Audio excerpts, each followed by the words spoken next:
the mover of life. Heavenletter number 6016. May 15, 2017. The question comes up, who is the mover of life? It is said that I am the doer. Are you the deed I do? Are you and your life destined? Do you make your decisions? Really? Is it you who moves your arms and walks the earth, or are you like a stand-in of yourself?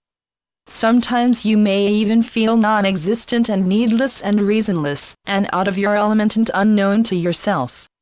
Your heart throbs. Your heart asks, what for? What for? Who am I? Am I? What am I doing here in this sometimes seeming God-forsaken place? You wonder if you really are here or anywhere, or if you exist at all. You may think you are illusion, and that is also true, yet the personality of you is more like a motif. What you do know and are sure about is that there are many decisions you would undo if you could, even had you really been or had not really been the decider. It could be said that a decision is a foolish decision because you change how you perceive.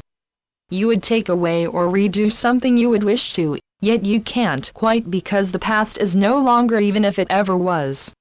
Where do you find the past and have the propensity to walk in on it and move it around? There is nowhere. Oh, sure, in stories. Please do not think I knock stories. Stories have value. We could look at this whole picture differently. We could say there is no stasis. There is no finished deed nor beginning or end to a deed. There is a trail before you, which has been extended beyond your belief.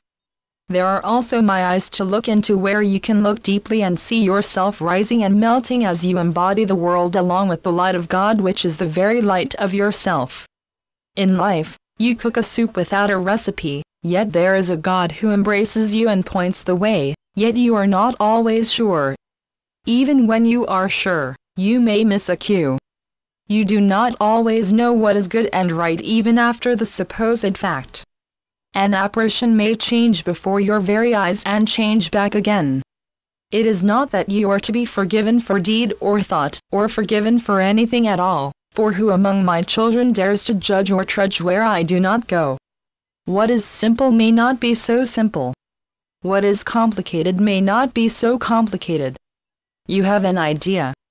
In the world, an idea may be true here on this corner but not true there on that corner depending upon who you are or think you are.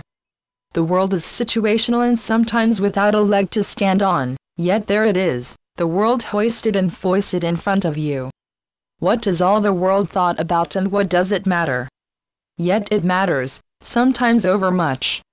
Even stories and books or movies matter, and you laugh or you cry, and you start and finish. Yet we can say that nothing has happened and nothing has started, and nothing has finished or been interrupted, yet somehow there is an unending story that propels itself and only seemingly drops off the edge.